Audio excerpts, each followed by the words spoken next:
Good morning students. Class 8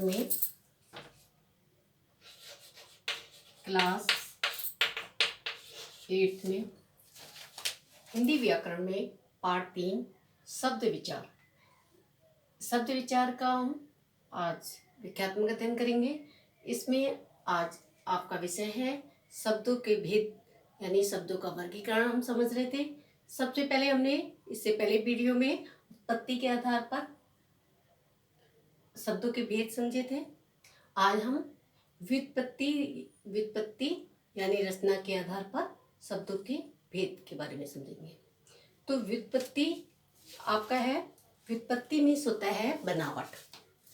तो यानी बनावट यानी रचना के आधार पर वाक्य के यानी शब्द के भेद। तो रचना के आधार पर शब्द के कितने भेद होते हैं? 3 भेद होते हैं।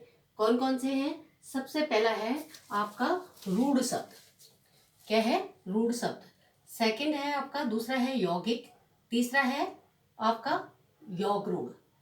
तो इस हमारी व्युत्पत्ति में बनावट यानी रचना के आधार पर शब्दों के भेद। हमने समझा था कि शब्द किसे कहते हैं। तो शब्द किसे कहते हैं? वर्णों के समूह को शब्द कहते हैं। जैसे आपका हो गया कमल, क प्लस म प्लस ल, यानी 3 आपके वर्ण हो गए। वर्णों के समूह को हम क्या कहेंगे? शब्द कहेंगे। तो हम शब्दों का विचार कर रहे हैं।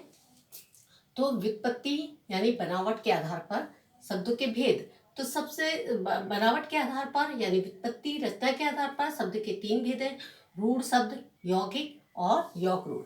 तो हम इसको रूढ़ शब्द किसे कहते हैं? तो रूढ़ शब्द वे शब्द होते हैं जिनके हम टुकड़े नहीं किए जा सकते, जिनका यदि हम उन शब्दों को हम अलग अलग करना चाहें तो उसका कोई अर्थ नहीं निकलता। तो क्या होगा रूढ़ शब्द में आपके?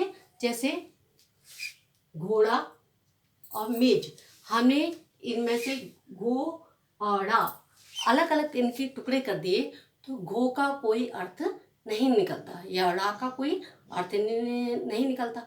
इसी प्रकार से मेज है, मेज में हमने मे और ज दो का ये शब्द बनाया है मेज, उसको हमने अलग अलग कर दिया तो इसका कोई अर्थ नहीं निकला। तो रूढ़ शब्द किसे कहेंगे?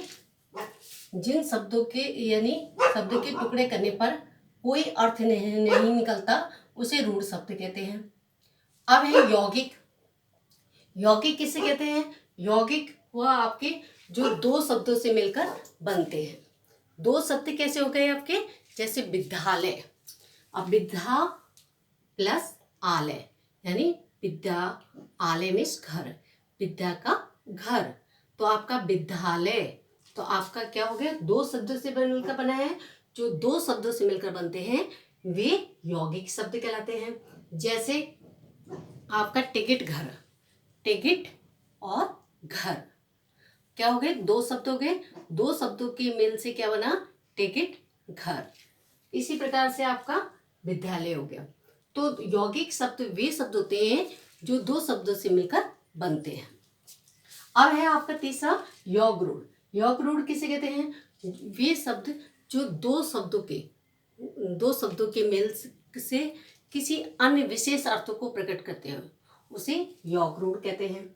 जैसे पानी में उत्पन्न होने वाला, पानी में क्या उत्पन्न होता है? कमल। तो क्या होगा? कमल का फूल। यानी हम कहेंगे नीरज। नीरज क्या है? कमल के पर्यायवाची है। तो यानी नीरज, जलज, जलज माने जल में उत्पन्न होने वाला। तो जल में उत्पन्न होने वाला तो क्या कहेंगे? जलज। एक विशेष अर्थ प्रकट करता है।